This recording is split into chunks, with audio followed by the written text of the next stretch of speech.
querido aluno, seja muito bem-vindo a este vídeo sobre as atividades obrigatórias do seu curso. As atividades obrigatórias são atividades que você deve realizar além das disciplinas. Então, elas são fundamentais para que você também possa concluir o curso. Hoje nós vamos falar de 3 atividades obrigatórias, que são o estágio supervisionado, as práticas dos componentes curriculares e as atividades complementares. Eu vou começar primeiramente com o estágio supervisionado. Aliás, antes disso, só um recado. Eu estou aqui com um material de apoio, então se em algum momento vocês me virem olhando para baixo, é só para confirmar a informação, para não deixar faltar nada de importante para vocês, tá bom? O estágio supervisionado, ele é obrigatório. É uma atividade que não tem como, você precisa realizar, porque ele é uma determinação do MEC. Mesmo que eventualmente você já tenha feito estágio, você já tenha feito um outro curso superior e passou pelo estágio supervisionado deste curso, ainda assim ele segue sendo uma atividade obrigatória. Então, é uma determinação do MEC, não é do UNAR. A carga horária do estágio varia, depende, na verdade, da modalidade que você está matriculado. Então, se você está matriculado numa licenciatura plena, você vai ter uma carga horária. Se você está na segunda licenciatura ou na formação pedagógica, você vai ter outra carga horária, tá bom? E com relação a aproveitamento, não é possível ter o aproveitamento total do estágio em qualquer modalidade de curso, tá? Na licenciatura plena, nós temos casos em que existe algum aproveitamento da carga horária, mas não do estágio todo. O aluno é obrigado a realizar de qualquer modo. Esse aproveitamento depende de algumas circunstâncias.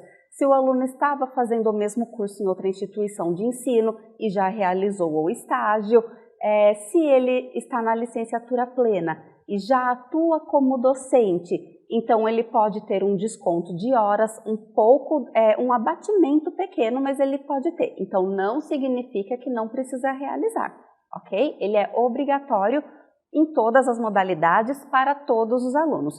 Na segunda licenciatura e na formação pedagógica não temos o aproveitamento, porque a carga horária já é mais reduzida, e na licenciatura plena, dependendo da situação, pode haver aproveitamento de algumas horas, mas não total do estágio. As orientações e os documentos ficam na sua plataforma de estudo.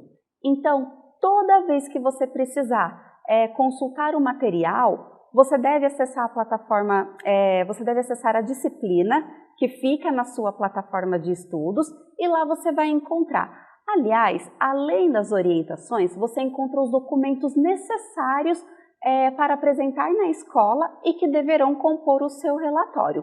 Então, tudo fica dentro da plataforma de estudos.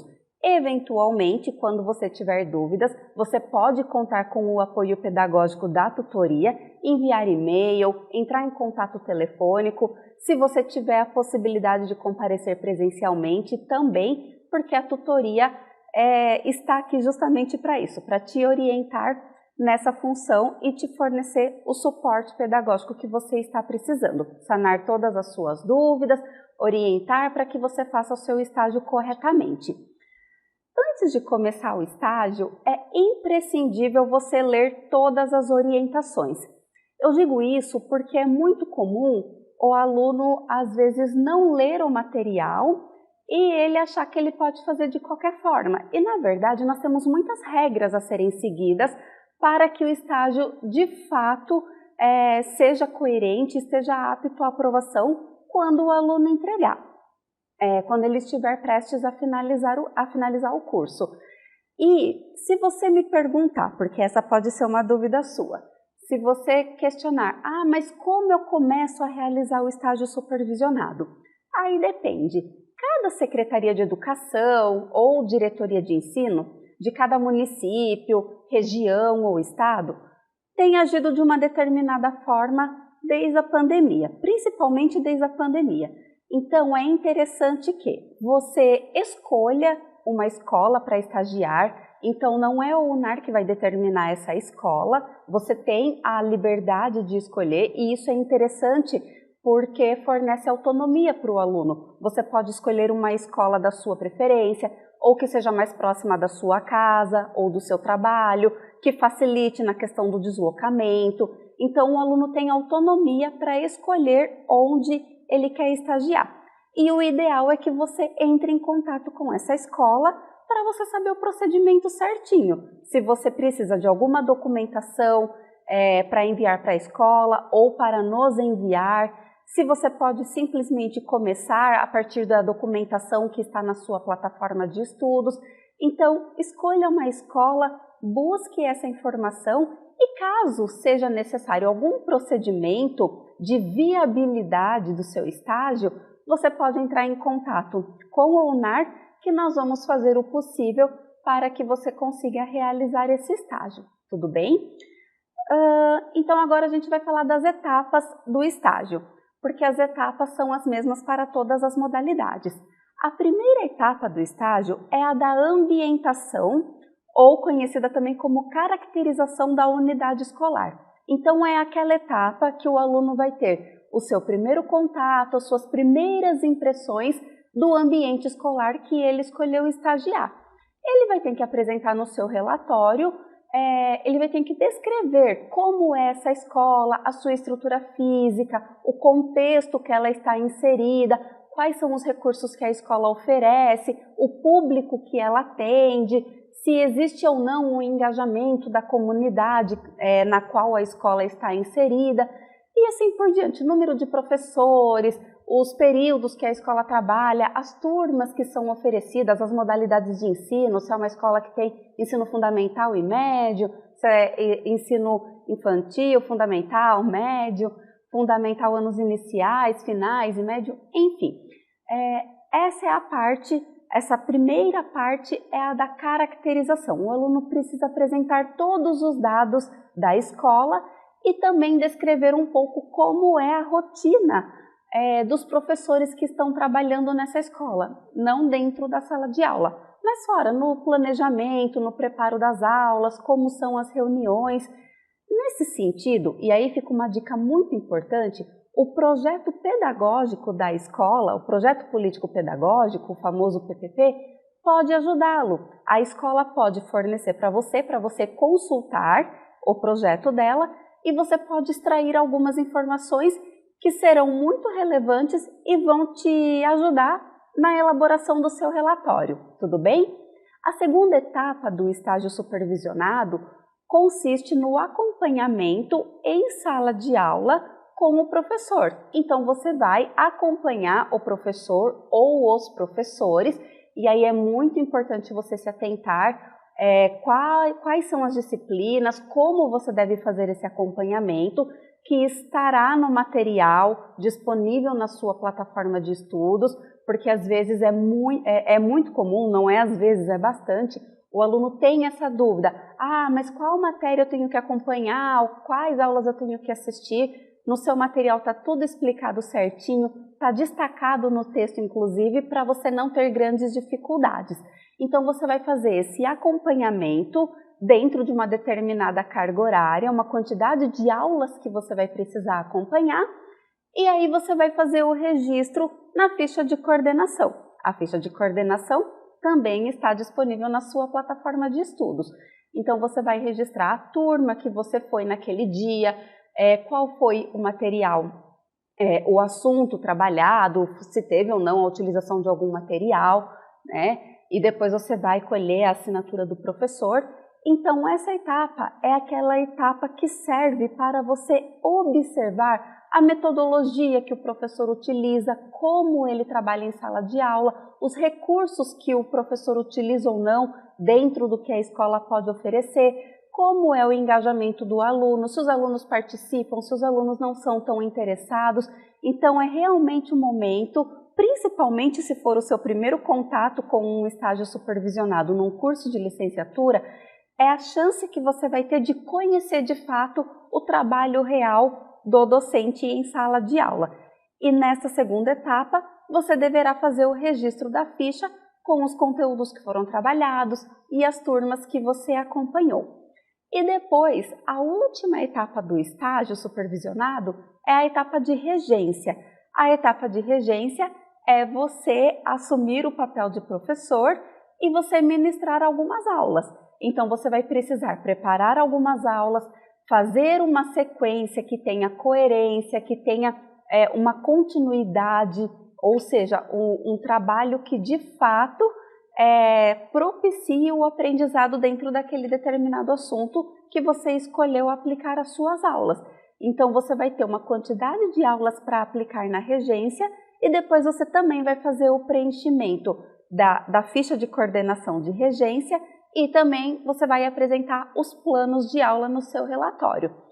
É muito importante você se atentar que os documentos disponíveis na sua plataforma de estudos precisam estar preenchidos, assinados corretamente. A declaração de estágio realizado requer autenticação em cartório, tá bom?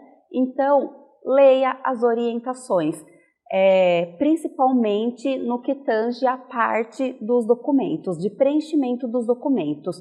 Isso é imprescindível para que o seu relatório possa ser aprovado. Outra observação, atente-se aos prazos, tudo bem? Enquanto você estiver cursando, se você tiver dúvida até quando você pode entregar, de que forma você deve enviar o estágio, porque o envio é pela plataforma de estudos, mas através, né, da disciplina de estágio. Mas se você tiver alguma eventual dúvida sobre envio, o prazo que você precisa enviar também, entre em contato com a tutoria que ela vai te orientar nesse processo. Agora a gente vai falar um pouquinho das práticas dos componentes curriculares. Eu só gostaria de lembrar que eu estou dando algumas informações, o que são cada uma dessas atividades, para que você já consiga se familiarizar com elas. Mas o entendimento, a compreensão, se dará evidentemente quando você tiver o contato com os materiais, com as documentações e eventualmente você vai ser orientado em caso de dúvida. Este vídeo é só para passar as principais orientações dessas atividades. Então, voltando, as práticas dos componentes curriculares são atividades também realizadas em ambiente escolar, mas a prática não é a mesma coisa que o estágio. Na sua plataforma de estudo consta a prática do componente curricular. Dentro dela você vai encontrar as orientações e você vai perceber nessas orientações que você tem algumas perguntas. Algumas perguntas ficam ali de norte que servem justamente para você perceber, para você observar na escola e depois montar um portfólio e apresentar para nós também no final do seu curso. A prática do componente curricular, ela serve como uma atividade pedagógica que também é uma obrigatoriedade de acordo com a resolução vigente do MEC, então por isso que você precisa realizar. Essas perguntas são perguntas que normalmente contemplam algum item, algum elemento que no estágio supervisionado não está lá. Então é por isso que são atividades diferentes, apesar de serem realizadas no mesmo ambiente. E aí você vai fazer o seu relatório com base nessas perguntas. Você deve enviar este relatório com um texto que contenha as respostas para essas perguntas de forma muito bem elaborada. Então não adianta somente responder sim ou não, ou escrever uma linha para cada resposta. A prática não tem esse objetivo. Ela requer elaboração e uma boa produção textual. Mas ela, apesar de tudo, é muito simples de ser executada. Em certa medida, eu costumo dizer que ela é até mais fácil de ser executada do que o estágio supervisionado. Ou, como a gente também costuma dizer, dá um pouquinho menos de trabalho. E a prática também precisa ter a assinatura e carimbo da direção da escola, como o estágio supervisionado requer em alguns documentos.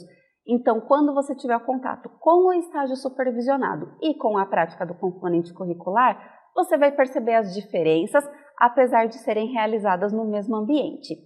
E agora, a gente vai falar das atividades complementares.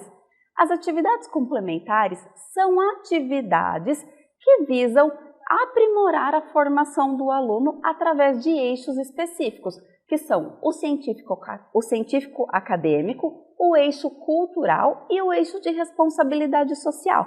Então, são atividades que agregam valor na formação do aluno.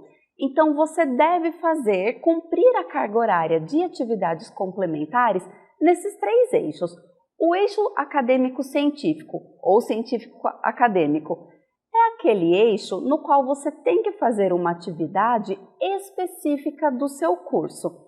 Então, se você realizar um curso, se você for a um evento, assistir a uma palestra que realmente tenha ligação direta com o seu curso, aí é uma atividade científico-acadêmica. A atividade cultural corresponde a qualquer tipo de atividade que não precisa necessariamente ter uma relação direta com o curso, mas não deixa de agregar valor.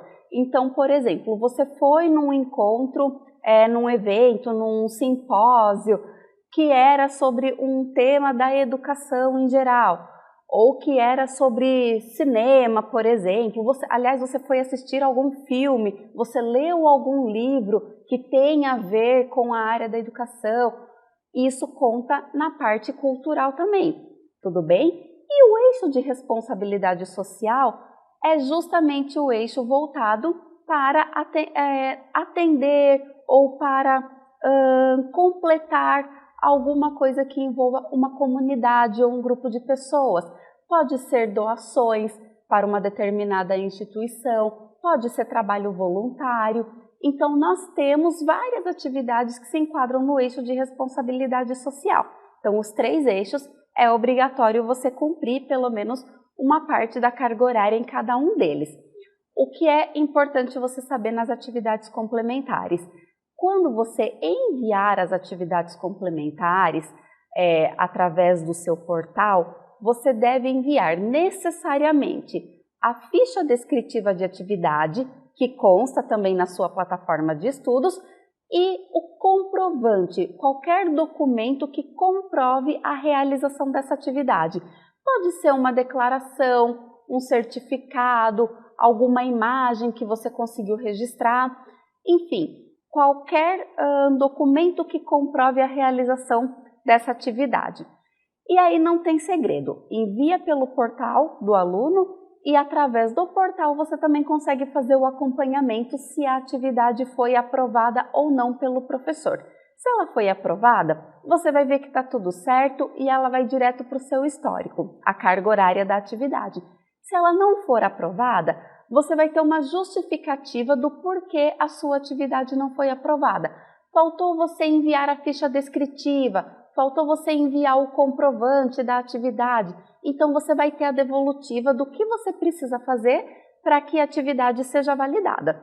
Então, estágio supervisionado, prática de componente curricular, que você vai enviar dentro da disciplina, na sua plataforma. A atividade complementar, o envio é direto pelo portal. Essas são as 3 atividades obrigatórias que eu vim falar aqui hoje com você. Na próxima semana você vai ter acesso às orientações da curricularização da extensão, que também é uma atividade obrigatória do seu curso. Eu vou ficando por aqui e até a próxima!